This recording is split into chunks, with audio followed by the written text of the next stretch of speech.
I'm honored to have my friend Sean Ricks on the show. Sean Ricks, thanks for being here today, brother. Hey, thank you, Jeff. Good seeing you as always, my man. Yeah, it's great to be here. So tell me, what's going on in the life of Sean Ricks today? What are you up to? What's driving those passions of yours? Yeah, a lot's going on. You know, it's life is good, family's good. You know, I've got 4 kids. How old your oldest? 14. 14. Okay, so you're in it. How old's your youngest? 7. Okay, 14 to 7. There you go. Yeah. And then what else is going on besides family? You know, family, you know, community, and then work. Work is I recently had a change in work career-wise this year, and it's been amazing. So what's your current role?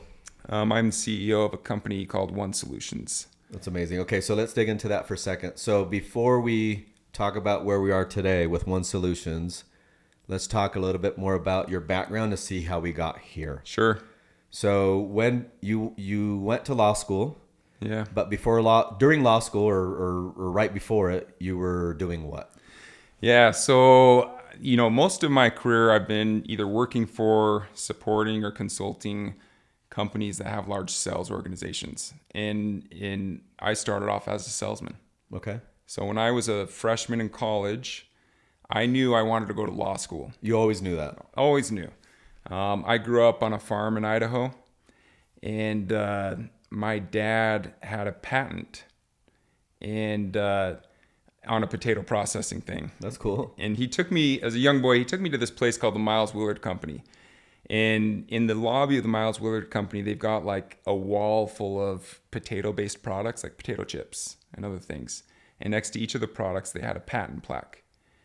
And I looked at it, and it blew my mind as a kid. I'm like, wait, you can own an idea, an invention? And so like from pretty young age, I was like, maybe I want to look into that, like patent law. And so when I came down to go to school, to be a patent attorney, it's kind of a unique area of the law that in order to be a patent attorney, you actually have to sit for a separate exam, and they only let you sit for it if you have engineering or strong science background. Oh, wow. So I was like, I'll go down here and study engineering. And in my freshman year of college, I got recruited by my brother-in-law to go sell alarm systems during the summer. And because I knew I wasn't going to do engineering, I was like, yeah, I got my summers free. I'll go do that. And so I actually ended up working that summer selling, and I ended up doing it for 4 more summers. So 4 summers of selling. Five Awesome. summers 5 total. summers of selling. Yeah. Okay, and you actually managed teams and everything, right? Yeah, I started off as a sales rep. My first summer started off kind of rocky. I went to Houston. My office shut down. Oh, wow. The president of the company flew out, and my manager bailed. Like everyone bailed. But my wife and I were just married. We drove from our honeymoon in Vegas, this crappy hotel. Yeah. From there, was it worse than the Circus? That was my honeymoon. It was pretty close. It was the Imperial Palace, which no longer exists. Yeah. But yeah, Circus still exists, but it shouldn't. I agree with that. It's on the same level as that. Yeah. But we drove from Vegas to Houston. Office shut down. We didn't have anything. How soon after you had arrived in Houston to sell did the office shut down? 2 weeks. 2 weeks. Yeah. Okay.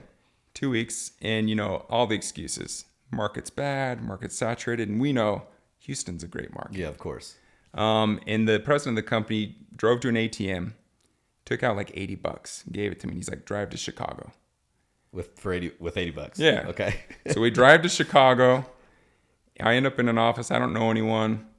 You know, I don't have the relationships there, and it's basically like float or sink moment for me. And we made it happen. That's awesome. Ended up having a good summer. Loved Chicago. Did really well there. But after that summer, I was like, I don't know if I'm ever going to do that again, just because it was stressful. Of course. Right. But ended up hearing about an opportunity at another company.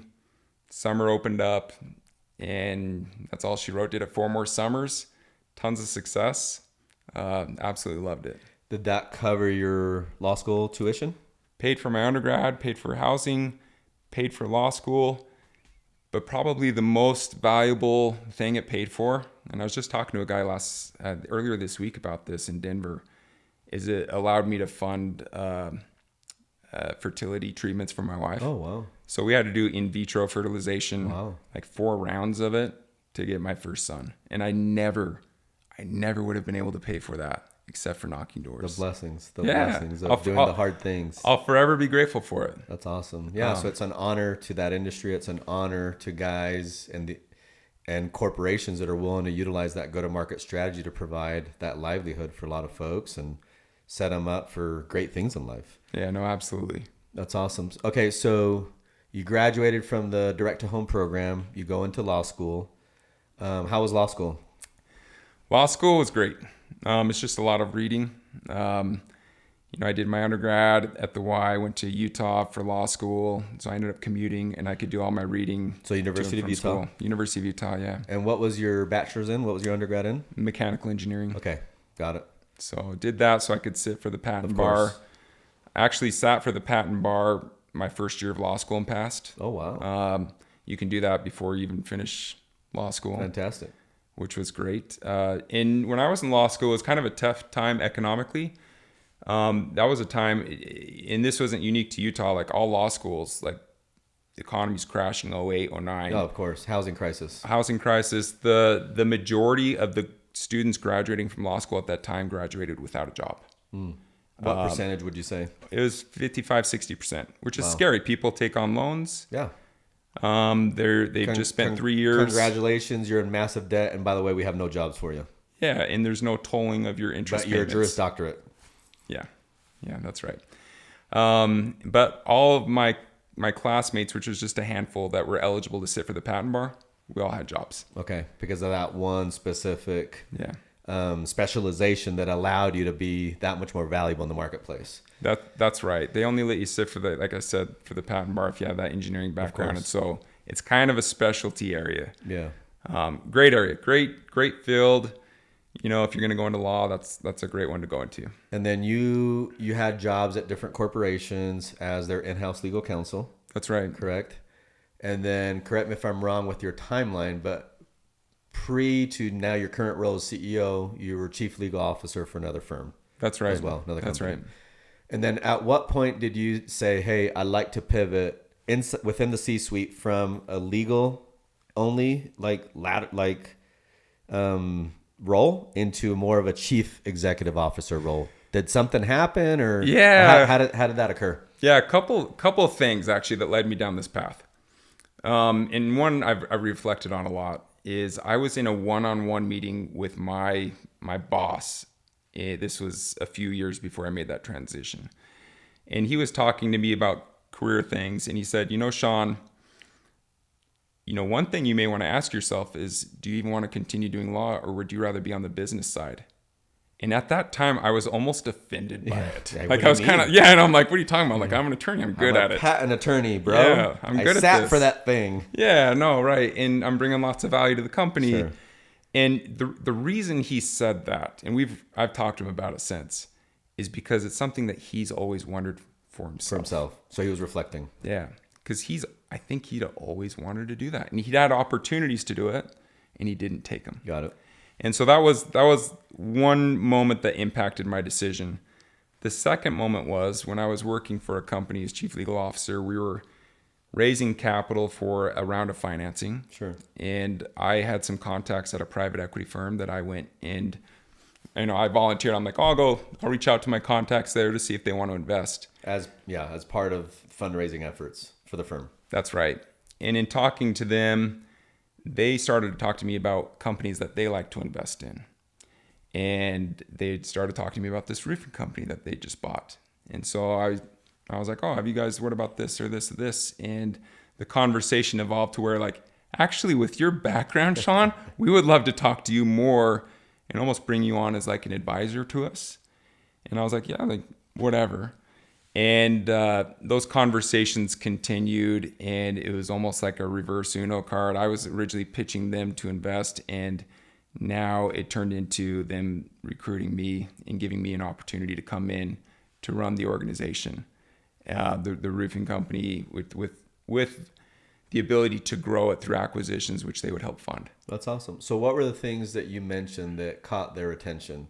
Like what were some of those strategies, some of those, hey, have you considered this? were like, hey, you are the guy that we want on board over here? Yeah, that's a great question.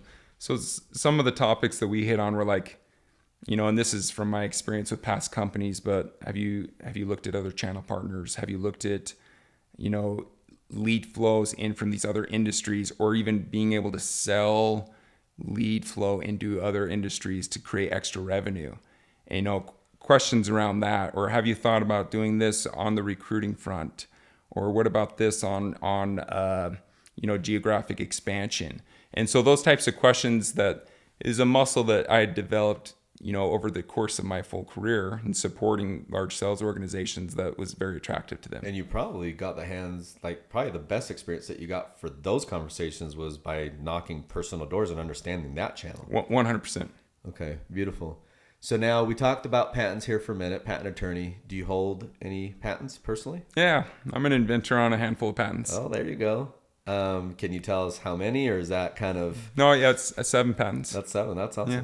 And how does that... So again, how old were you when you first saw that wall in the lobby and you saw the patents up there and you're like, oh, I could do this. I could own this idea. Yeah, I think I was probably 13 years old. So now, seeing where you are now, you hold 7 patents. How do you reflect now as that 13-year-old Sean? How does that? Now I've got a patent plaque hanging on my wall in my office now. That's awesome. I don't have all 7, but I've got one up there. And probably like the most exciting thing for me was towards the end of my journey with that company, is I was starting to monetize our patents. And that was really exciting. That's cool. Because legal departments are typically viewed as a cost center. It's Sure. just a cost of doing business. And I was on a path of turning it into a profit center. That's cool. So this is what's interesting. As I hear the story and I see how you react to your story, the smiles, the aura. But we talk about this all the time. It's the law of the 2 creations, right? You always create everything at least twice in life. Once in ideology and imagination and vision. You put it on paper, and then you actually make it happen in actuality. So you caught that vision really early on in your teenage years, formidable years, and you were able to take that vision, do the things that you needed to do, get the good grades, get accepted into your undergrad, get accepted into graduate school, do the engineering path, the whole 9, because you had a vision. Yeah. You had that creation. Yeah. You saw it, and then you made it happen in its physical form. And that's life. So we talk about this too, but quite often we just kind of live our life meandering, and we let life happen with whatever's coming our way instead of us designing it and going for it. So again, living life by design, not by default, the law of the 2 creations, like just designing it so that it happens for you in actuality. Life happens for us, not to us. That's crazy that at age 13, you could already see that. Yeah, no, it's that resonates with me, right? Because I've lived it, and I think as you put forth effort, like life also rewards effort. Yeah, life responds to effort. 100%. One of our big mentors, Todd Peterson, says that all the time, and he learned that from his dad. 100% agree with that, and I've seen that. And then the second thing I would say is, as you put forth that effort, opportunities will present themselves to you, and you've got to be willing to jump at those opportunities. Yeah. And you're commanding the opportunities to happen for you. I love right. that. Okay, so then we'll get back into the CEO role. Cars. I know you're super passionate about cars. What's the best brand in the world according to Sean Ricks? I'm a huge Porsche fan. There you go. So why Porsche?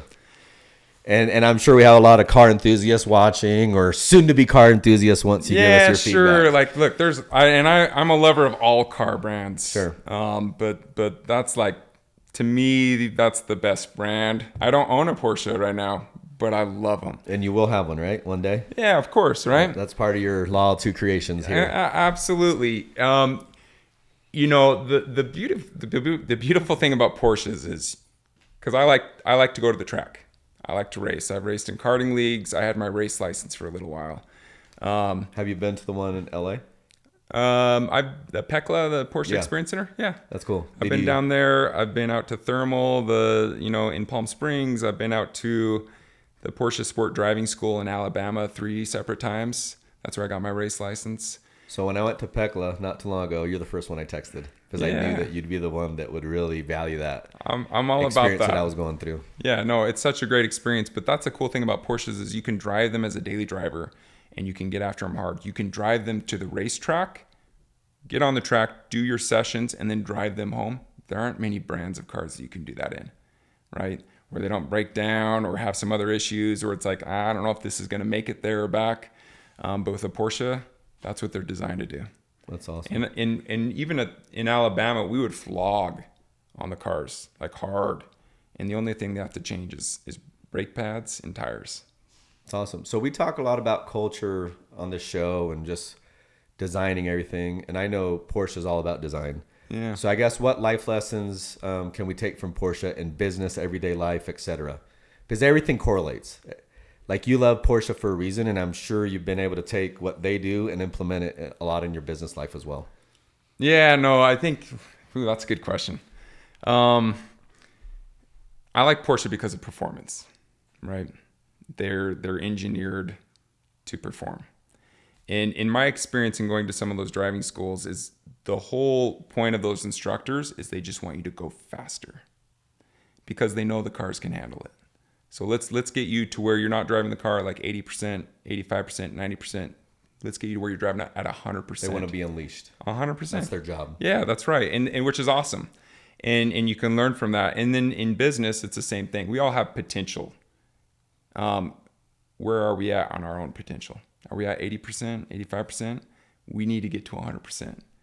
And so that's probably like the correlation I would draw is like, you know, we all have machines that can do great things, our own potential. I truly believe that. Like we can all achieve great things and do great things. And that doesn't necessarily have to be in the business world. It can just be in your own circle with your family. You know, it could be with your garden in your backyard. We can all do the great things. It's like, where are we on that percentage meter, right? And so we want to be at 100%. Yeah. So I think some people, when they hear that, are like, oh my gosh, 100% at this, that, and the garden even, like, yeah, sure. Chill out for a second. But I believe in this. I believe building and doing great things that's energizing and maintaining is fatigue.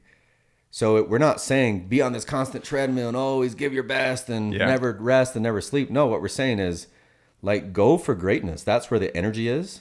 That's where the fun is. Like winning is fun and doing great things is fun. Like go seek that out. Do it in a fun fashion, not in an exhausting fashion.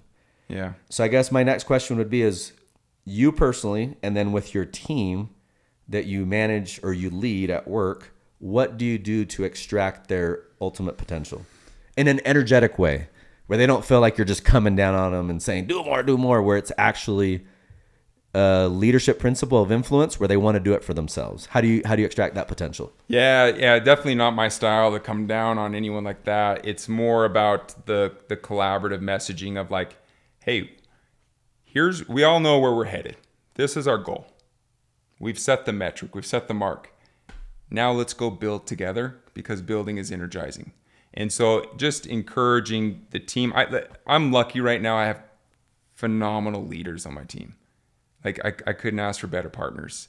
And they're all engaged and they're all working hard and they're all enjoying it. Like building is fun. And so just harnessing that kind of collaborative mindset and in that we're all in this together, like we're all marching towards the same thing is been really effective. And then how do you do that? That's great. And then how do you do that on a personal level where you don't feel like you're becoming stagnant? What do you do systematically to get that potential out of Sean Ricks? Yeah, that's a great question. This is something that I learned from my wife. My wife is phenomenal at like setting goals and working towards things and building talents and developing them. And so as I work to like set goals and say, where do I want to be? And we know this, like these are common, like daily goals, weekly, monthly, yearly. That helps drive me. Like, where do I want to be? How do I get there? And you set the goals to get there. And then the success comes after the effort, right? And then do you look at the whole person paradigm? Do you look, okay, this is what I'm trying to do intellectually, physically, spiritually? Yeah, that's right. That's awesome. And then do you systematically do like Sunday planning like a lot of folks do, or how does that system work for you? Yeah, that's right. Sunday, I've kind of adopted that as well. is on Sunday. Most people do it Sunday mornings. I'll do it Sunday night. Time to reflect, and I'll write down like here's what I need to do this week, and then here are my goals for this week, and I keep track of that throughout the week and check those things off. And then by you doing that, for me, it's like you're already creating the week before the week even happens. Yeah. Because you know exactly where you need to be, yeah, how you need to be, how you need to show yourself, and what your non-negotiables are. That's right. Right? So again, for everybody watching, Sunday designing. Sunday's a great day. It's day number 1 of the week. It's traditionally a day of reflection, That's a day right. of planning, and then get the family together so that we know what all the different activities are that we need to be present at. Like 100%. I said before, those non-negotiables. That's right. I would be lost without my family calendar, right? Oh, of course. I have to have it. And I love the principle of the non-negotiables too, as you know, that's been shared on your podcast. It's fantastic. Well, and I'll have been married for 25 years here coming soon. Congratulations. Thanks. And, with Shamila and I, what really helps is when I know what's important to her, for her, and what's important, and she knows what's important for me, then we know that we're marching towards that, and we know what kind of energy that requires for what we're doing. So when I may not be able to answer a phone call or whatever, she knows exactly why. So there's no frustration there. Yeah. Where frustration sets in a marriage or any type of relationship, it's when there's mismanaged expectations. Meaning, I called you an answer, I have no idea why. But when they know why, I called you an answer, but I know why, so I'm not frustrated because we've communicated it. That's right. We've talked about it. That's right. We've set the roadmap. Your train is on the tracks going for X, so I know what it is that you're doing, so I'm good with you not answering the phone. Yeah. So it's that constant key communication. Okay, so as a CEO, has that been difficult? I know you have a great team, but has it still been challenging moving from the chief legal officer hat to a chief executive officer, which is the chief evangelist officer? Yeah, that's right. How's that been?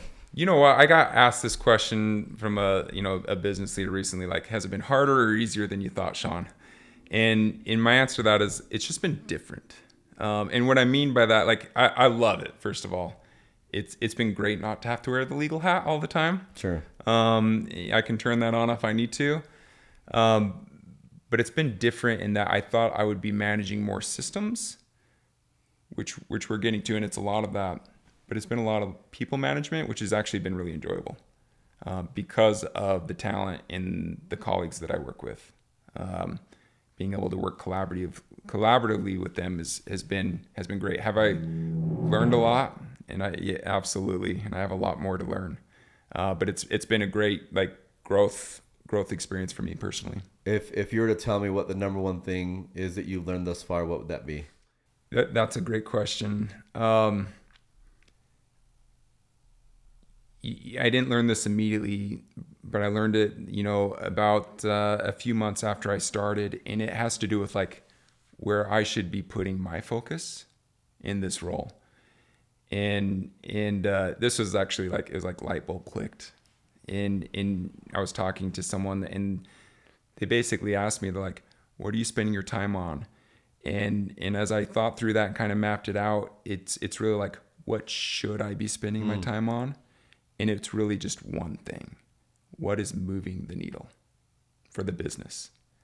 And if my energies or my time is spent on things that aren't moving the needle, I should not be doing it. It's business instead of business. Yeah. You don't be in the business of busyness, be in the business of business. There's nothing more worthless than doing something really well that never needed to be done at all in the first place. Yeah. So don't do the things that don't matter. Do the things that actually move the needle and that push the business forward, where you're in the highest and best use of your time. I love that. That's right. And it's not that those other things maybe don't matter, but it's should someone else be doing that? Of course. So I can be focused on the bigger strategic things. Which other people cannot do. Again, being in the highest and best use of your time. And I think a lot of us as leaders need to truly understand what that is. A lot of us need to ask ourselves, what business am I in? What business am I really in? And then what business should I be in? Yeah. So now, go ahead. That's something I reflect on a lot is the Sunday planning is also reflecting on what happened in the last week and where did I spend my time and should I have been spending that much effort or time on those certain things? and then you pivot and you learn and you grow from that. Yeah, I love that. It's basically Sunday's your coach. Yeah, that's right. You can't correct your own golf swing. You need a coach to correct your golf swing. And your Sunday planning is a systematic approach where that becomes your coach so that you can correct the following week, right? That's right. So as you're planning your 52-week file every single week, you're just improving. Yeah, that's right. So for everybody tuning in, tell us what the business does. So it's roofing, but yeah. you have a different strategy. Yeah, no, I'm excited about roofing. So, and you'll hear this from me, but I've spent my whole career supporting sales orgs, especially orgs that engage in direct sales, but I didn't know about roofing. And really, as I've gotten to learn about it, like, I'm blown away at the opportunity. I really don't know why, if you're in direct sales, you'd be doing anything else. Now, I'm biased, but I mean that. And so what we do is we are growing to be the largest residential re-roofer in America. And so we've got a footprint across the United States now, fantastic team members, and we will help homeowners. And that's the majority of what we do, but we also do commercial, industrial as well. But we are primarily re-roofing. We're not doing new construction. So when roofs get damaged, which happens across America, and statistically 77% of all roofs that get inspected have damage that requires repair. 77%. We've got an aging home stock in America. And so there's so much work that needs to be done, but it's an area where it's kind of out of sight, out of mind for most homeowners. It's like, well, if my roof isn't leaking, like, should I be inspecting my roof? And so the services that we provide is we can go up and inspect the roofs. If there is damage, we help shepherd the process for a homeowner to get a new roof.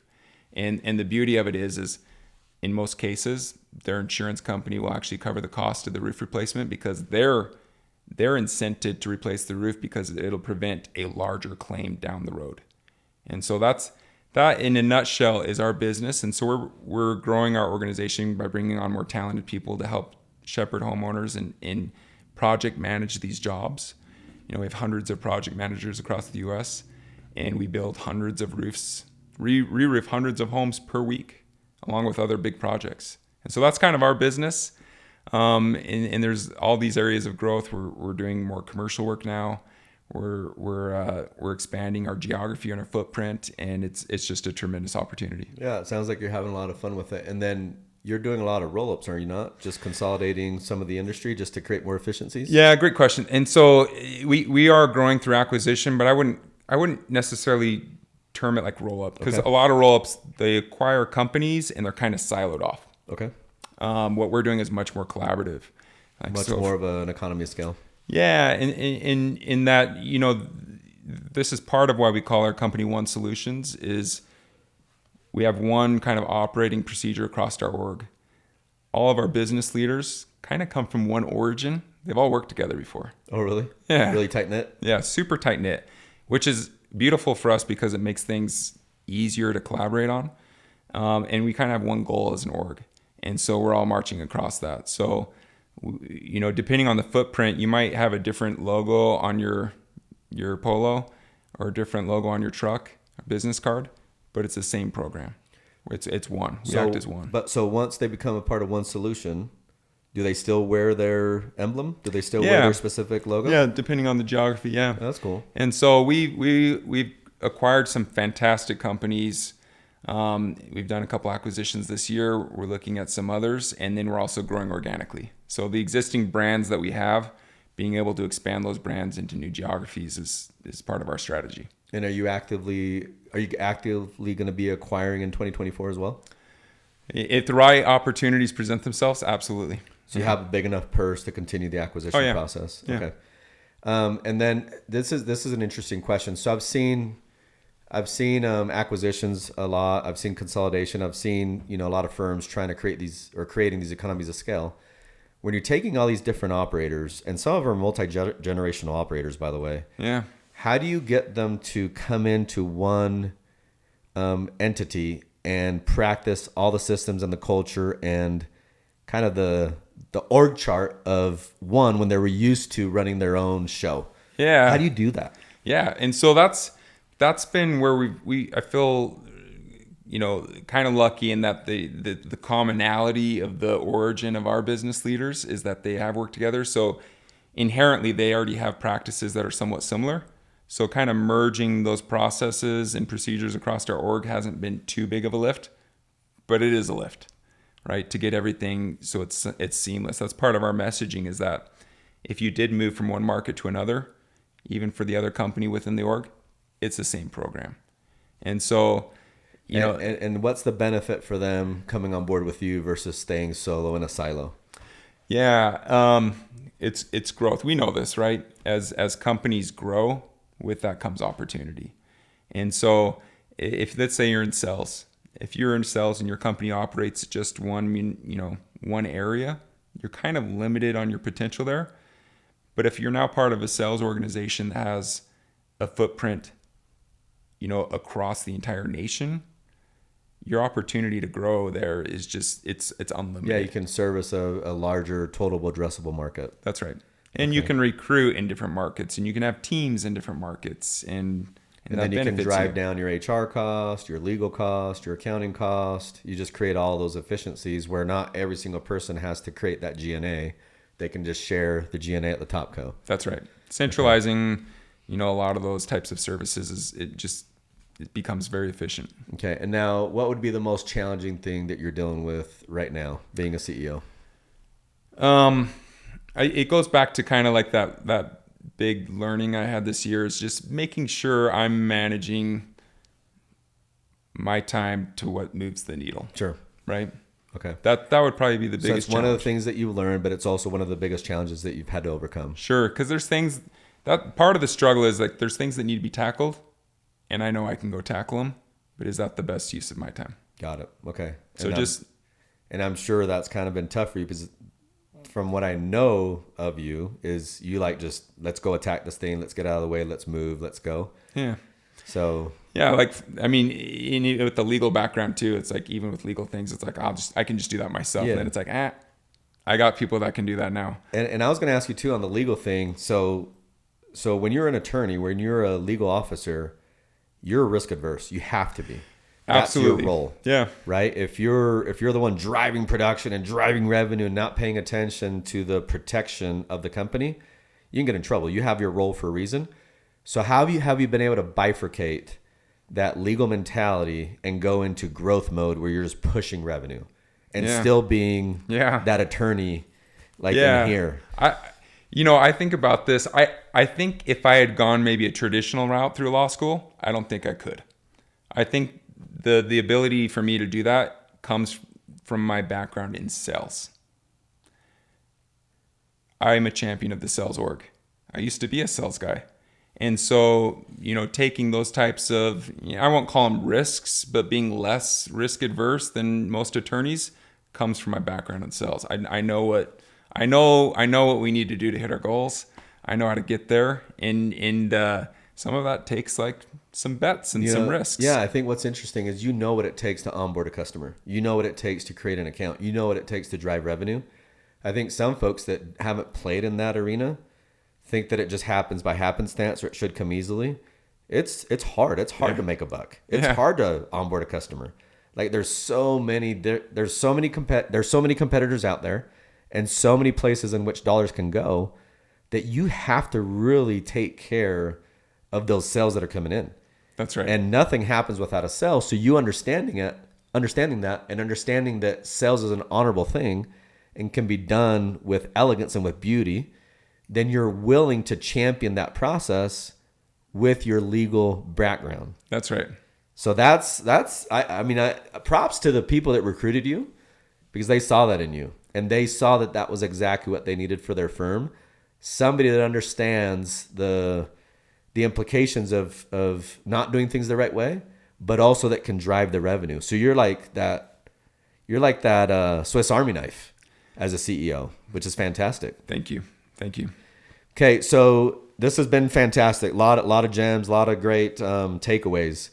So why don't we end with this? If you're to name just a few things in which Sean Ricks, or things that you've learned, and it can be in anything in the whole person paradigm, with what you can do to live more of your life by design instead of by default, what would that be? What counsel can you send us off with for today's episode? Yeah, I think that's a great question. What I would say is, I talk about this a lot, and it has to do with kind of social or like people relationships. Is one thing that helps me as I look at situations or deal with issues or just anything is always trying to put yourself, and it's hard, but put yourself in the shoes of the other party, right? And look at things from their perspective. And when you do that, it allows you, I think, to have more empathy, to see, the other perspective gives you, empathy, sympathy, understanding, and that helps build relationships. It helps resolve conflicts, and it can help you achieve your goals, right? And so just learning to like flex that empathy muscle and understanding it can be a superpower, I think. And it's not easy. I'm still learning. I'm not the best at it. I'm trying to do my best, but that's been something that's helped me. And then the other thing I would share is, I love to talk about this, but from knocking doors as a salesman, some of like the non-tangible skills that I learned. So learning how to be comfortable in a situation that may be awkward or uncomfortable has just aided me immensely throughout my career.